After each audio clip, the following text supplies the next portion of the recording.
Okay, I'd like to welcome everybody here to our Climate Action Plan annual meeting update, however you want to call it. We have made incredible progress over the past year. And the first thing I want to do, and I'm going to do this multiple times today, is I just want to thank the people that are in this room. Too often, government success gets buried behind whatever the story is of the day or whatever people are fired up about. But, what we have in City Hall is we have a group of professionals in our community. We have a group of professionals that are committed to not just today, but also tomorrow. And, what you're going to hear today is a lot of the updates that, is kind of the grind of what good government looks like. That day in, day out, we have City Hall professionals that are showing up to think about how can we improve our city. And kind of the basis of our climate action plan, going back to when, we had first came up with the idea several years ago, was how do we create a more sustainable Bethlehem? How do we create a Bethlehem that reflects, what we want to see? And one of the beautiful things about our climate action plan process was during that process, we realized that most of the things that are in our climate action plan, or most of the goals we have, are not things that people always think about when they think about that idea of sustainability or climate resilience. We want walkable neighborhoods. We want live, work, and play neighborhoods. We want parks. We want green space. We want equity. We want all of these things that are just a central part of who we are here in our city. This is a really special day for us because it allows the employees that have been leading a lot of these implementation efforts to talk about these successes over the past year. And I also see Councilwoman Wilhelm here. I want to thank her for her support.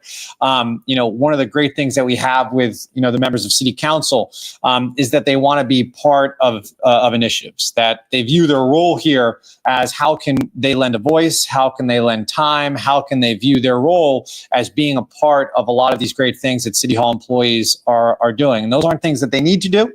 They choose to do that. So I do want to thank Ms. Wilhelm for coming today. So we have, this just as a quick kind of background, when I had first introduced this when I was in City Council, it was in January of 2017. And one of the things that we had looked at as a community is what could we do in the area of climate action, sustainability, absent, a lack of leadership at, somewhat of the state level, but definitely at the federal level at the time. And I think, where we are today in November of 2024 is that original kind of goal of us being ready to do what we need to do on the local level is unfortunately something that, has reached a new level of urgency as well.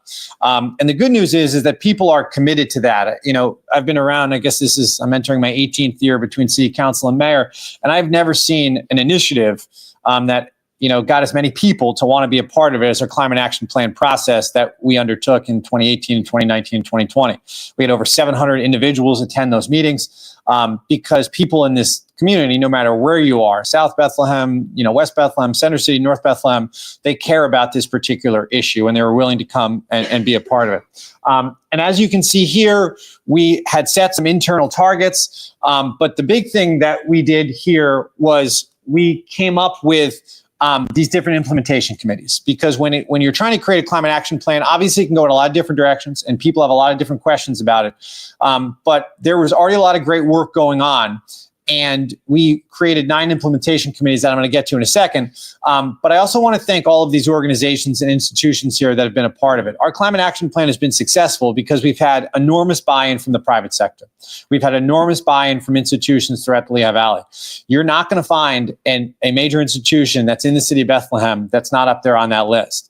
And that's been a key part of how we've been able to make a lot of progress. I'm trying not to explain all the progress we've made because I don't want to take away from what the people are going to present throughout. But we have made a lot of progress here. But the biggest progress, and this is where I will end my initial comments here, is the fact that we have people that are committed to this.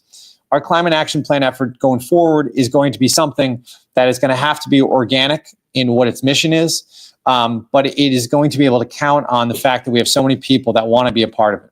and that want to be a part of it and don't necessarily look for credit in the successes. And we're going to talk about a lot of those successes.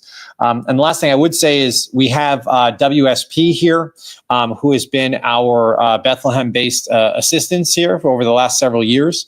And I want to thank everybody from WSP who has helped to be able to provide guidance for this. One of the things that we are going to talk about as well is that we are transitioning here from our relationship with WSP to hiring a sustainability manager to be able to take our efforts internally to the next level. And we're going through that process now. We hope to have that person in place in the near future. But it is really it's a successful transition that we're taking on, because what WSP helped to do is provide us a lot of the strategic framework.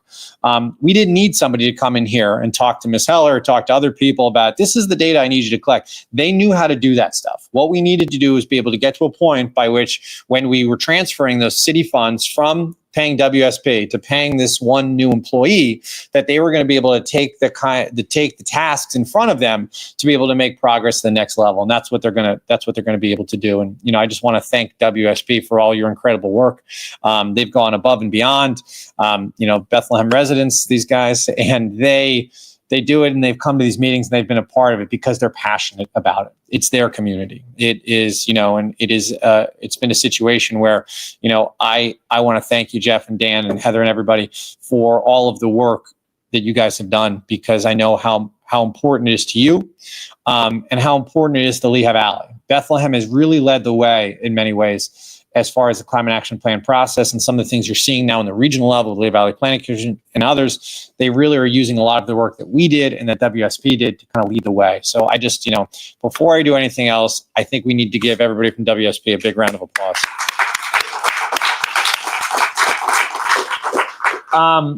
So, a couple things up there. We did work with BSD on their electric buses. We had that big event. We've applied for grants. We're getting grants. The good news is we're getting grants. The bad news is we're getting grants because it means everybody in City Hall is that much busier in being able to access those dollars. But just to go back 1 second here is, our climate action plan has 9 implementation committees, and we're going to hear about the progress that we've made in 2024, as well as some of the goals for 2025.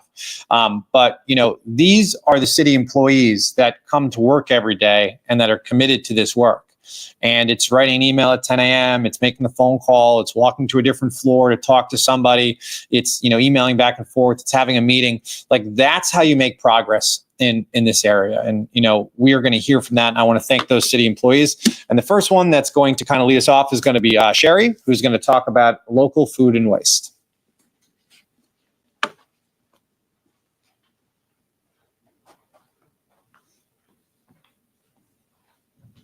Hi, everyone. The Food and Waste Subcommittee is currently working on 2 focus areas identified when developing the CAP. Our Zero Waste Initiative is to implement zero waste practices at Bethlehem's large festivals and events, and our Food Recovery Initiative is to eliminate food insecurity and inequity in food access.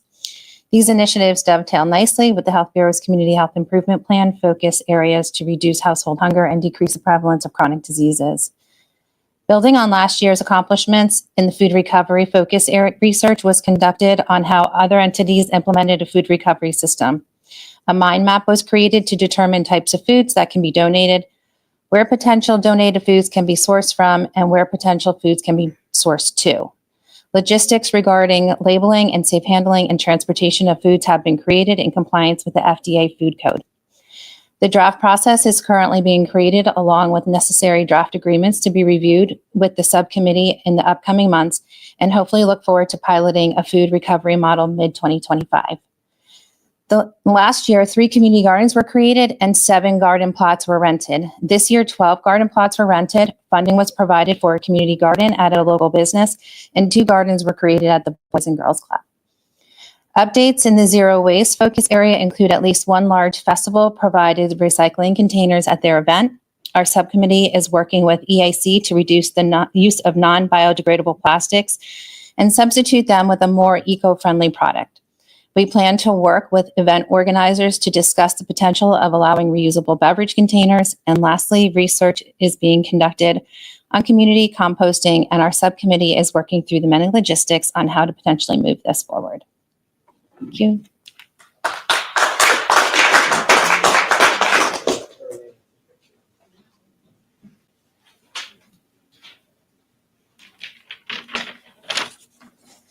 Good morning, everyone. I'm Darlene Heller. I'm in the Planning and Zoning Office, and I'm here to talk about the Land Use and Green Space Subcommittee. We've been working on a lot of big picture projects, a couple of them in urban forestry. And one thing that we've been talking about for a while is completing our trail network. That's been very important, I think, to the community as a whole. But DPW is working on finalizing the design for the southern end of the Monocacy Way to connect that trail to the D&L Trail on Sand Island. And we're also working diligently to purchase the Greenway Trail connection on the southern end between the Greenway and the Saucon Rail Trail. So hopefully we'll have a very big announcement about that in the near future. We're also pursuing grants at this time, as the mayor noted. We're always pursuing grants, but trying to stay ahead of things to actually work on the construction then for that trail gap to connect us to the Saucon Rail Trail in the near future. All these things take time, but we keep chipping away. The other big project in land use and green space is that the city has contracted with a parks consulting firm, Omnis Consulting, Omnis Design, and we'll be initiating a Parks and Rec master plan in cooperation with DPW and the Recreation Bureau. That'll start in 2025. We're putting together a steering committee, and we'll be announcing some kickoff meetings in the near future, but we're really looking forward to that. That will give us a roadmap of how to proceed in the future with our parks programs and development and programming recreation programs. And so that will be something where, you know, the community at large will be able to participate in that project as we move forward in 2025. And now I'll turn it over to the next committee, which is me. Transportation and mobility. We've been busy. My notes here, and actually in transportation and mobility, one thing I wanted to hit on is that, and this is true for every committee, but we have a lot of partners. And one of the things that I think exemplifies that, we've seen the Walnut Street Garage get kicked off. There's been some recent announcements. The Bethlehem Parking Authority has been a great partner with us. And in that project alone, also Lanta and CAT, the Coalition for Appropriate Transportation, are partners as well. There was a recent announcement that CAT will be putting their home base within the first floor of the Walnut Street Garage. Lanta has been partnering with the Parking Authority for the last several projects that they've been working on to really coordinate transit, bike ridership, pedestrian connections, and then also vehicles and visitor parking. We've also continued to broaden out our partnership with Lanta as they move forward with their enhanced bus transportation program. So both Broad Street and Stefko Boulevard will have enhanced transit in significant ways in the coming years. They continue to look for funding to support that, but they're already improving their the number of routes that they serve and the timeliness of the stops along those routes. So along with, in coordination with our Pembroke Choice neighborhood, we'll be working on an early action project in cooperation with Lanta at the intersection of Pembroke and Stefko. And we'll be continuing to look at Stefko Boulevard as a whole to try to really calm that corridor. One of the big announcements also is the initiation of a complete streets and a bike infrastructure program. DPW has talked about that a little bit, and there's made an announcement about that. We'll be looking for a consultant to help us with that, to help us put those programs together, but we'll also be doing some community outreach in 2025 to look at how to really move forward with implementing initiatives for pedestrians, bicyclists, transit, and vehicles as we make street improvements in the future, to look at that in a more comprehensive way. And then we continue work on some implementation of grants and some continuing to look for additional grants. Broad Street, we've talked about that for a little while now. We're plugging away. It's taking some time, but we will be working on engineering and design of the Broad Street corridor in 2025. We'll reach out mostly on the eastern end this year, I believe. We'll be talking with the Northside Alive committee and memberships and some other groups along that corridor. That'll be the first phase that we work on, and then we'll work westward from there. So it's been very busy for transportation and mobility initiatives as well. And next, environmental justice.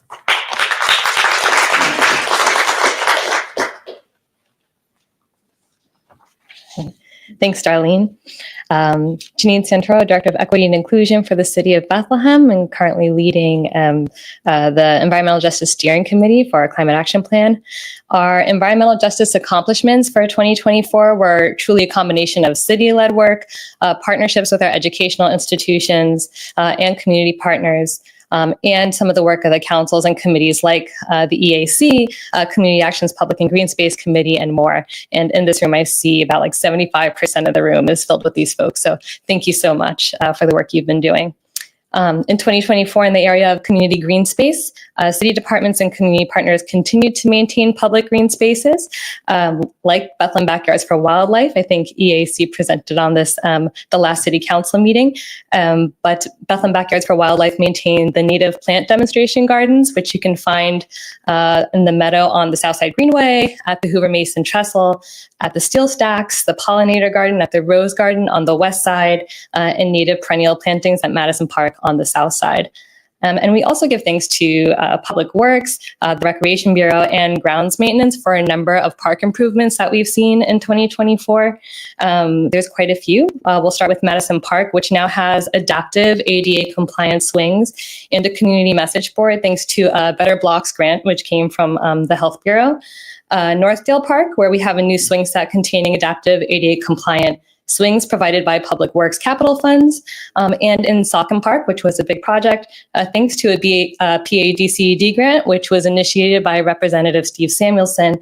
We now have a new swing set containing adaptive ADA swings, sensory-friendly apparatus called the Quiet Grove, an inclusive spinner apparatus, an outdoor ping pong table, 2 renovated outdoor pavilions, which were damaged by excessive flooding in 2021 and were not usable, and newly repaired stone walls along the banks of the Saucon Creek, which were damaged by flooding and are now repaired. And we also give thanks for our arborist, Olivia Teal. We planted a total of 25 trees this year at Memorial Pool, Bethlehem Skate Park Plaza along the Greenway, Stark Pool, Rockland Park, Martin Luther King Jr. Park, Northdale Park, and Fairview Park. In terms of partnerships, the Department of Energy gave a grant this year that's going to help Lehigh University examine the impact of regional climate action plans in response to extreme weather events like flooding and drought in eastern Pennsylvania. And so as part of that grant, Lehigh University is going to work with our 3-city coalition to help address climate change impacts in the community, and work with the community through workshops in partnership with Community Action Lehigh Valley. And the second partnership is our EJ Steering Committee is collaborating with Zollner Arts Center to apply for a 2025 Our Town grant, which would create more dialogue on environmental justice issues in Bethlehem, create benchmarks on engagement with the city's climate action plan across different neighborhoods, and help embed environmental justice in Bethlehem Area School District's curriculum. That partnership will involve local arts organizations, Bethlehem Area School District, and the City of Bethlehem, and Nurture Nature Center. So we're really excited about that partnership if it's granted. And our council and committees, our Health Bureau has been conducting the Better Blocks for Bethlehem events and outreach. And our intern from Lehigh University this past semester, John Roper, has been incorporating some of the information from the Health Bureau into our environmental justice framework, because truly all of these things are connected. So very grateful to John Roper, very grateful to the Health Bureau for their activities there. In terms of priorities for 2025, for community green space, there'll be a tree planting project, which is still to be determined which street, but it focuses on one street spanning a few blocks that's in need of tree coverage. And there will be upgrades to Friendship Park and the Rose Garden. And Arlene spoke already about Monocacy Way Phase 2, but I believe that installation will also include wayfinding signs, railroad crossing signs, ADA ramps, and crosswalk improvement. Again, thanks to Public Works and the Recreation Bureau and grounds maintenance. Our partnerships for 2025 will be again with Lehigh University at their pace to create a climate action plan apprenticeship program. So their goal is to take grad students that are in an MS or MA track for environmental policy or environmental engineering to explore stakeholder engagement, energy ethics and equity, and multimodal interdisciplinary research, or students that are in a PhD track to explore decarbonization research and practice. So we hope that will be something we can work on together next year. And also, I see folks in this room that worked on this. It took a lot of work to apply for this grant, and so hoping we get it. If granted, this EPA Community Change Grant will help CALV, so Community Action Lehigh Valley, and the City of Allentown and City of Bethlehem co-create energy efficiency rehab opportunities, upgrades for owner-occupied housing, energy efficiency rehab and upgrade for rental housing, and workforce development for clean energy training alongside job placement and employment support. So thanks to the folks in this room that worked on that. And third, we'll be partnering with Bethlehem Area School District's Career Pathways Liaison to create opportunities for high school students to explore careers in municipal government that intersect with climate action plan efforts. And lastly, we're going to continue to work with Community Action Development Bethlehem's Public and Green Space Committee, which funds and supports a lot of different programs on the South Side. The Health Bureau to inform the new Blue Zones work, which we're really excited about. And also some of our upcoming EJ's priorities with our new sustainability manager, which we're excited about. So we're so grateful for the work of our community partners and for all the staff here in City Hall propelling this work forward. And one of those people is Basil Yandum, who's going to talk about our municipal operations progress. Thank you.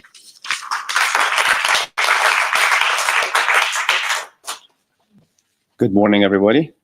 So as Janine, thank you for introducing, and I'll talk about the municipal operation.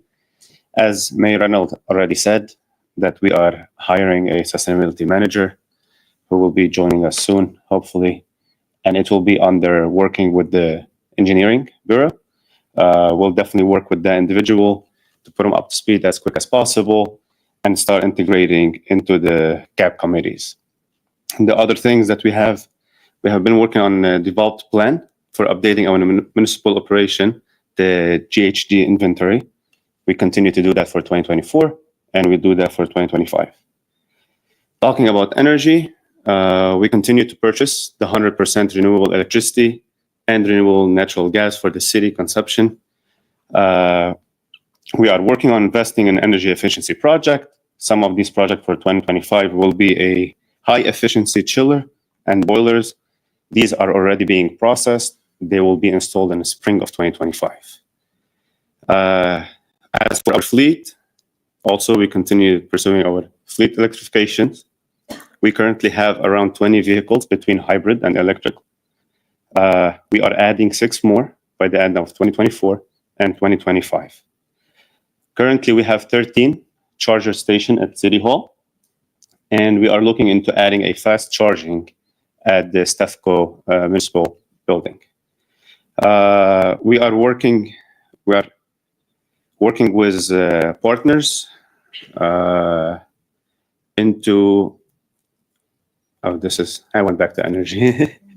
So it's very important to say it, but like we are engaging vendors to conduct energy assessment at city facilities. One of those are Train. We'll continue to find a way to work with them to see how we can improve our efficiency at City Hall, how we can serve our CAP program. We are working for partnerships. We are working with a land developer for restoration on riparian buffer at Saucon Park. And we are exploring ordinance for the advance for the CAP progress. In addition, at the wastewater treatment plant, we are looking into options for the anaerobic digesters, which will be a good benefit for the city, for our CAP program too. And now I would like to turn it to Jeff from WSP to talk about buildings and the electricity sourcing.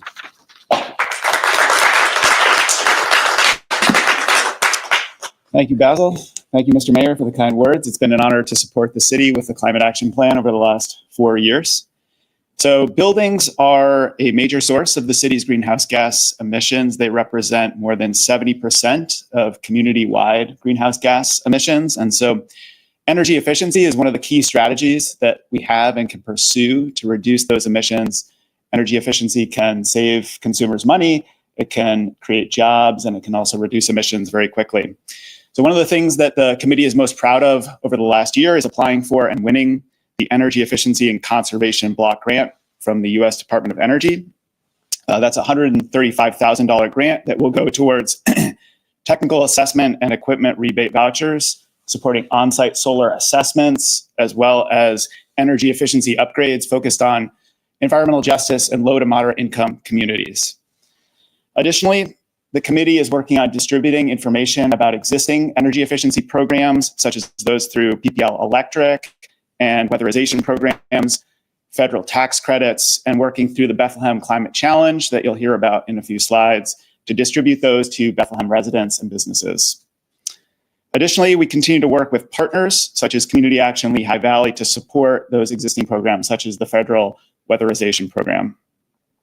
In the future, we're going to focus on exploring whether retrocommissioning can be expanded for large commercial and residential buildings. That's essentially a tune-up of existing buildings to make sure that they're firing on all cylinders and operating optimally. The city is also monitoring on the code side the adoption of the International Energy Conservation Code by the state of Pennsylvania. This happens every 3 years. And the model code that is under consideration, the 2021 code, is 9 to 15% more efficient than the 2018 code that is currently in effect. And so as this is adopted, it's going to increase efficiency of new construction and new buildings. Additionally, there are appendices as part of the 2021 code that support net zero buildings, and that's something that the city and the committee will look at in the coming year once the state has adopted the 2021 code. These will help to reduce energy consumption and also make buildings more resilient to the threats of climate change. Energy efficiency can't happen without funding, and so we're also focused on financing and availability. The Property Assessed Clean Energy Program for commercial buildings is administered by Northampton County and the Sustainable Energy Fund. The city is going to continue to raise awareness about these opportunities to ensure that commercial and large multifamily buildings have access to and knowledge about these programs. For example, Northampton County recently announced an opportunity for nonprofits served by PPL Electric to upgrade their facilities for greater efficiency through the Commercial PACE program. On the benchmarking side, it's been shown in other cities that raising awareness about energy consumption and making it public and transparent can help to reduce energy consumption. The city recently finished assessing other municipalities' policies around energy audit requirements for building permits, and will continue to explore opportunities to lead by example and make public city energy performance as those assessments that Basil mentioned are performed on city buildings such as City Hall. So we can go to the next slide for the next committee, electricity sourcing. Electricity sourcing is also critical for the building sector. Electricity represents 47% of community-wide greenhouse gas emissions. And it is really the biggest lever that we have as a country and as a whole to reduce emissions quickly. However, it's also the one that the city has the least control over directly. Greening the supply of electricity depends on not just the city, but also regional grid planners and state policy. So the committee is doing what it can to support local green electricity here in Bethlehem, starting with on-site solar. So over the last 2 years, a solar ordinance was developed and passed, and that is starting to show results. The number of solar permits that have been approved has increased year over year and has gone up from the 60 permit level in 2022 up to 94 year to date so far, and continues to grow, which is exciting. The committee has also supported and worked with the city fire marshal to allow flexibility in the setback of solar panels from rooftop edges, which allows for increased quantity of solar panels on roofs safely in coordination with the fire marshal. And that's all working towards expanding access and the quantity of solar energy that's powering our city. Additionally, the city will continue to support state level actions such as Governor Shapiro's press initiative to increase the supply of solar and other zero carbon electricity sources across the Commonwealth, and support legislation in the state assembly that expands access to solar, such as community solar, which is a model that's been developed in other states that allows those without access to rooftops to get the benefits of solar energy through community partnerships. Lastly, some of the code improvements that I mentioned in the building side will also support increased renewable electricity. And so that's something the committee will continue to look at in the coming year as that 2021 code is adopted by the state. And so now I'm going to hand off to the next committee, which is large organizations and institutions.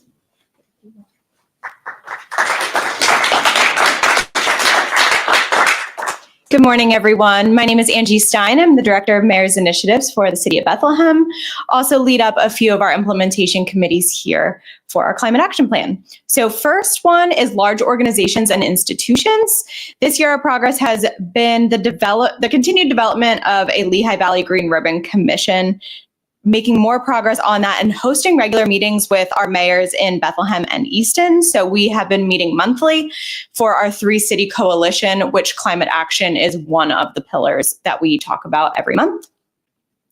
And meeting and ongoing conversations with the Lehigh Valley Planning Commission. So upcoming for next year is just continued progress on the eventual launch of a Lehigh Valley Green Ribbon Commission, and within that, developing a Bethlehem Carbon Challenge.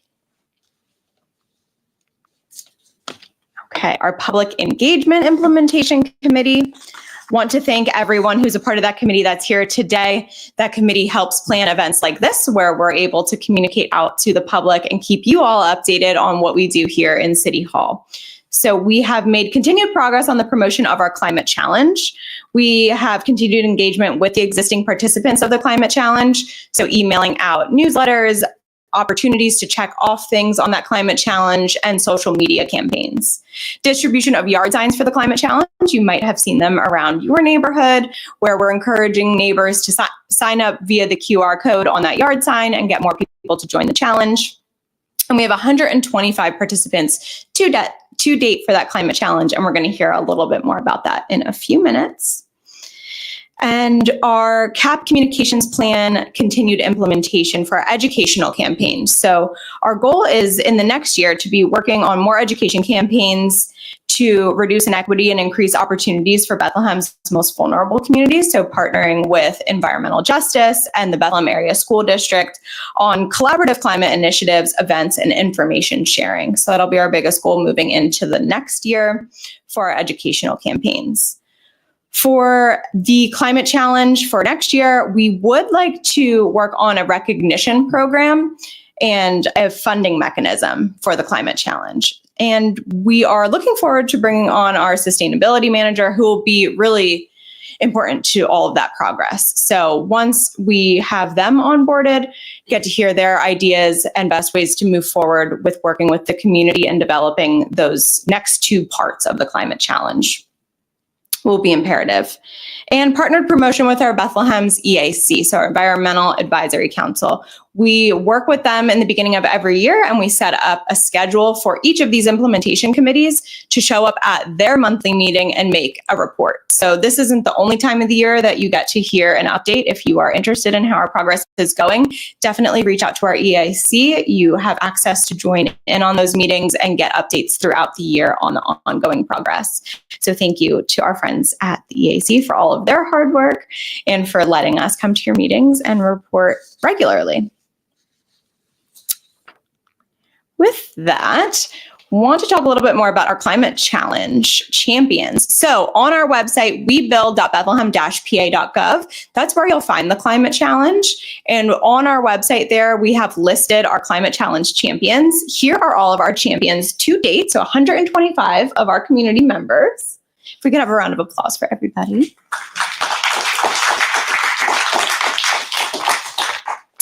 And we have one of our very own Climate Challenge champions here today to share more about their experience with the Climate Challenge. Steve, do you want to come on up? All yours. Okay, thank you. Thank you, everybody. My name's Steve Olszewski. I'm just a regular citizen here in the city of Bethlehem. I want to recognize all of our city employees who are doing such a great job doing all of this for us.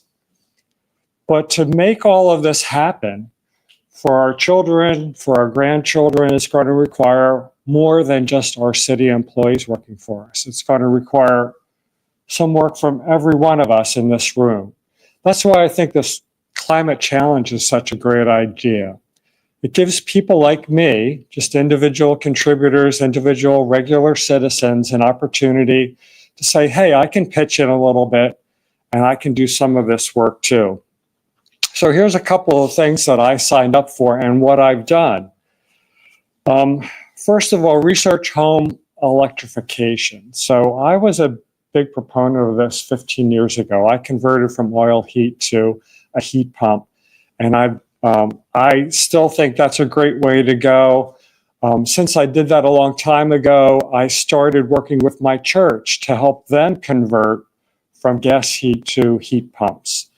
Our old HVAC equipment was coming up for renewal. It was getting old, and this was a great opportunity to plan that out and put that into place. So that's working out really well so far. Also, transitioning to renewable energy. So this is the easiest thing we can all do. We're so lucky that in this state, we have the choice to select our electric supplier. So I just went to papowerswitch.com. You just go there. You can get a list of what it costs to subscribe to 100% renewable electricity. You sign up and you're done. All the electricity coming to your home is produced renewably. That's one of the easiest things to do. Volunteering in the community and being a policy advocate. So I kind of combined these two things. I joined Citizens Climate Lobby to be an advocate at the federal level. And I also became a volunteer working with our Environmental Advisory Council, doing some work there. So I've taken on two projects in the EAC. One is to recognize all of our historically significant trees. So we call it the Heritage Tree Committee. So we want to recognize those trees in our community, which are doing a great job and sucking up all that CO2 and all that stuff, but also have a significant place for us, a place for us to rest in the shade in the summertime and things like that. The other thing is I've taken on a special project to help people adopt electric vehicles. So many of us have residences that have garages, and we can park a vehicle in there and we can charge up our electric vehicle. But many of us don't. So what do we do with those people that don't have a garage? They're using street parking to park their cars. Well, I just started a project, and I've gotten great cooperation from the city government and from our parking authority to assist with this. Just started a project to see how we can put electric vehicle chargers on the streets so that people with just a street parking can pull up, charge their car. Then that barrier is gone. We can get widespread adoption in our city with electric vehicles. Lastly, one of the challenges is reducing animal product consumption. So this is the hardest thing for me. I grew up in an era where every meal was planned around a meat selection. I've had to work on this. I've had to go out and look for recipes that are vegan. And I tell you, once you do it, once you get in the habit of doing that, you find some really great recipes. So one of my favorite recipes right now is a vegan crab cake. And it's really easy. It's just it's made with beans and artichoke hearts, chickpeas, and stuff like that. And it comes out great. And it can be a great meal that the kids are going to like. My grandson loves it. He eats those fake crab cakes like nothing. So those are all the ways that I'm trying to contribute. And I hope that all you can step up too. I can't believe we have only 175, you said. We got to get to 200 quickly. There's no reason why we can't have a couple thousand doing this work.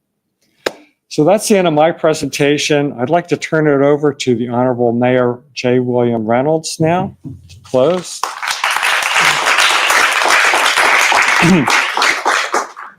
Thank you, Steve. And Steve really represents one of the things that makes Bethlehem so fortunate is that Steve didn't just talk about what he was doing himself, but also taking that passion into the institutions that you're connected with. So your church and others. And, you know, that's one of the fortunate things we have about our city, is that we have so many people that don't only look at this as like, what is it in for me or what's in it for my family, but what's in it for other people? What's in it for others other than just myself? And I just want to thank you, Steve. It's just a perfect representation of a citizen that looks at, you know, what can I do? And then also, how can I be an advocate for this with other people within the community? So I just want to thank you again, Steve, for being such a great example.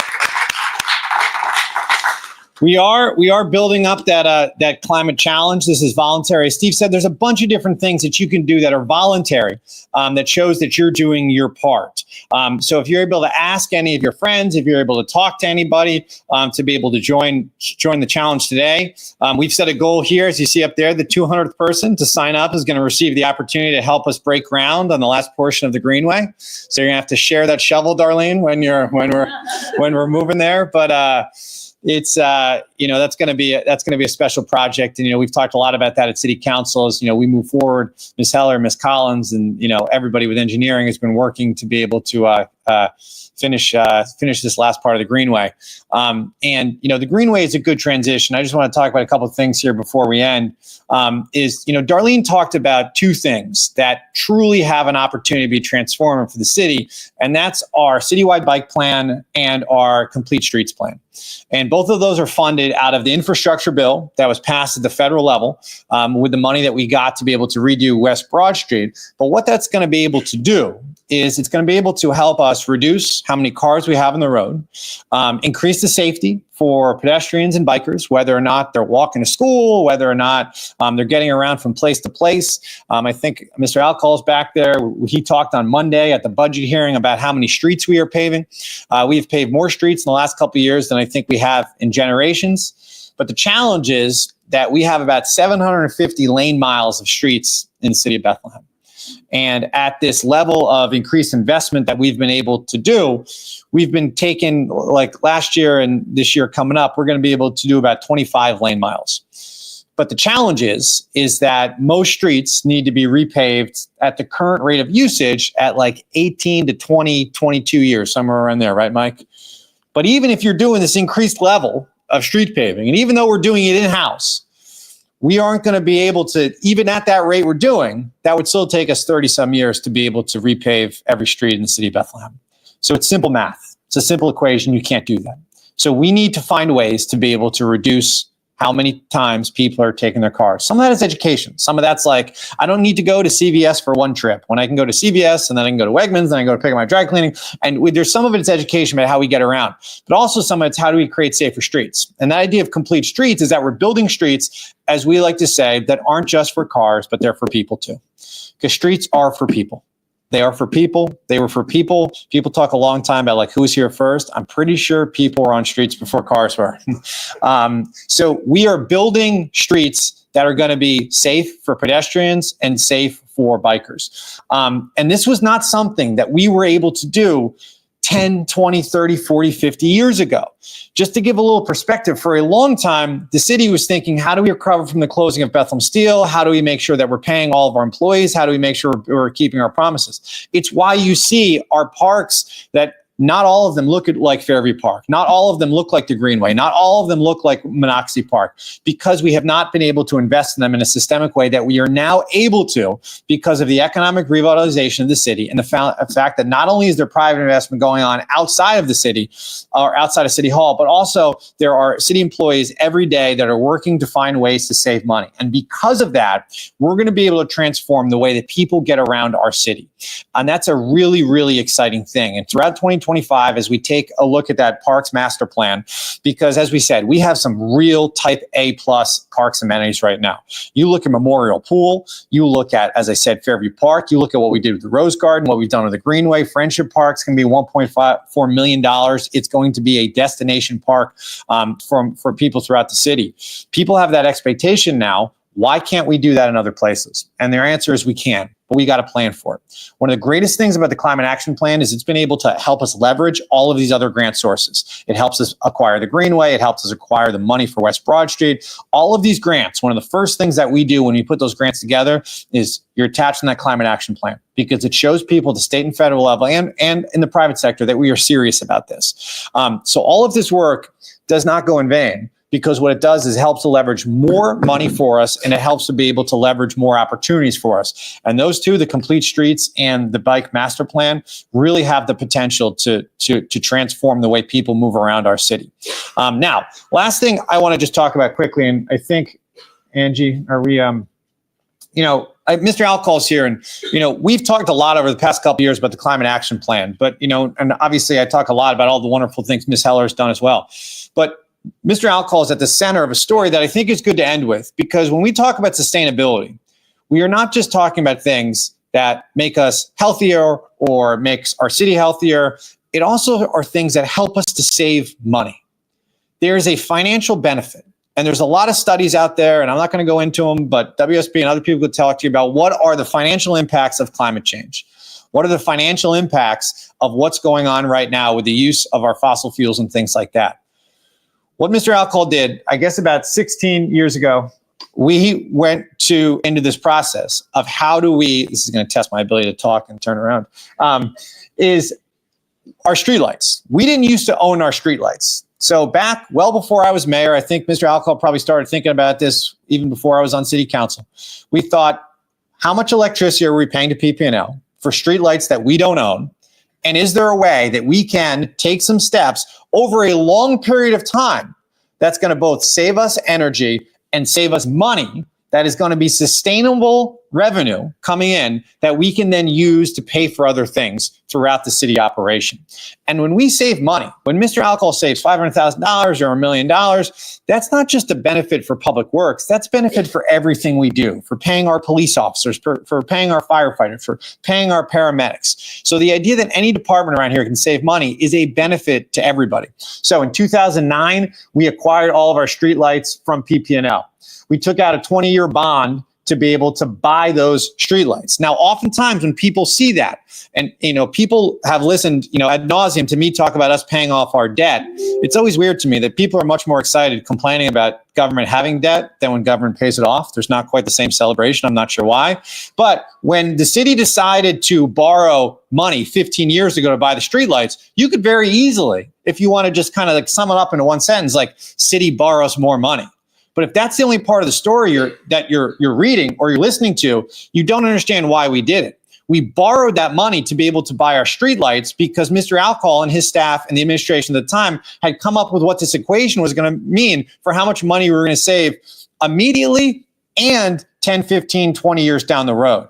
So in 2009, we purchased that. As you can see there, the debt service on that loan plus our annual energy cost plus outsourced maintenance were lower than the fees that we paid to PP&L. That's remarkable. The money that we were paying to PP&L, once we were able to buy our streetlights after we borrowed money, so our debt service plus the ongoing maintenance allowed us to save money instantly in year one. That's not when the big savings were going, but if you just were looking at that, you would say that this was going to be something we could save money. We reduced energy costs by approximately 70% after we purchased all of our after we upgraded our non-decorative streetlights to LEDs in 2014. So we took out a second 10-year loan, correct, Mr. Alcohol? So we borrowed a second time. So once again, if you're only looking at headlines or if you're choosing just to post something with an exclamation point, city borrows money, like you're missing what the point is.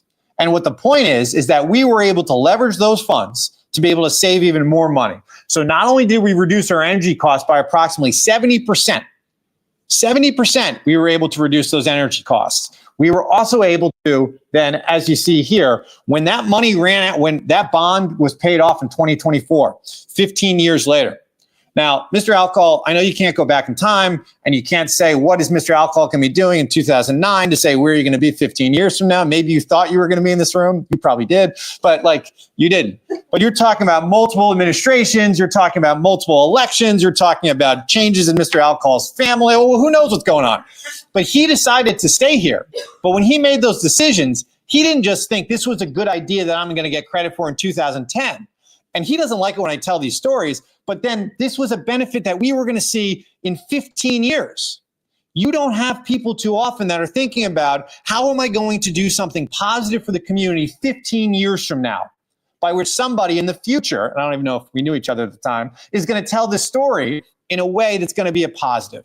And if you take a look at America, if you take a look at our community, you don't have too many people that are willing to do the work thinking, I'm not going to get credit for this. Somebody else might get credit for this. It's going to happen down the road, 10, 15 years, but it's a good thing for the community. And Mr. Alcohol is only one of those people within City Hall. I look around this room and every one of those city employees right now has that same level of passion. And I want to thank you again, and thank you, Mr. Alcohol, for doing this. But if we keep going down here, you can see here, go back up, Angie, a second. So when that bond retired in 2024, our street lighting budget was $732,000. If we had not done that, and you're able to do this is always an underestimated part in making these points, is we were able to get what we would be paying PP&L in 2024. So sometimes people say, well, it's not an apples to apples. This is an apples to apples comparison. So we know exactly what we could have been paying, and that was $2.5 million. The street lighting budget when the LED loan retires was $360,000. If not completed, $2.8 million. That's millions of dollars we saved in the name of sustainability. People think that sustainability and climate action is just about the idea that we're creating a healthier world. And that's obviously the most important thing, but it's also good financially. What if it can answer both questions? What if it can be both, how do we save money and how do we create a better world? And there were things going on before our climate action plan that we just need to acknowledge that have been extraordinarily beneficial, that I'm not sure if we've told those stories enough to be able to frame what these narratives are about. Okay, Angie, now you can go down to the last one. And now take a look at this chart. You're going to have to go down a little bit more so you can show the... So the blue right there is without the acquisition and the LED upgrade. Then the orange is with the acquisition and the LED upgrade. That's as simple as you can get when you take a look at those two diverging lines. You see what we would have been paying if we weren't smart and we didn't care about sustainability. And then you see what we are paying now. And those numbers are going to continue to diverge. And we're going to continue to save millions of dollars. That now, if you don't tell these stories, they get lost to the time in Mr. Alcohol's memory, which is very good. But it is the type of thing that has put the city in the financial position that we're in, and the way that people look at our climate action plan and the idea of sustainability and take us serious. And I wanted to end today with that story because it is, as I said, it is reflective of the most important thing I want you to leave here today with. Is that there are city employees that are committed to this day in and day out, and they're successful. Another headline you don't see in newspapers too often is like, City Hall makes progress on goals. Like, that's not above the fold too often, where it says, government achieves goals that they set, or city employees do good things. Will, you can choose any of these to put. So, but the point is that if we don't have these annual meetings, and if we don't tell these stories, and if we don't go through the data, and we don't share this, and we don't live stream this, people don't know what the progress is that we're making on a day-to-day basis. And once again, I want to thank everybody. I want to thank our EAC. I want to thank everybody associated with WSP, everybody associated with the city, for all of this incredible progress. And we are going to continue to kind of work day to day, but make no mistake, we have made incredible progress because of not just our administration, but previous administrations. And we're going to continue that in 2025. Okay, thank you.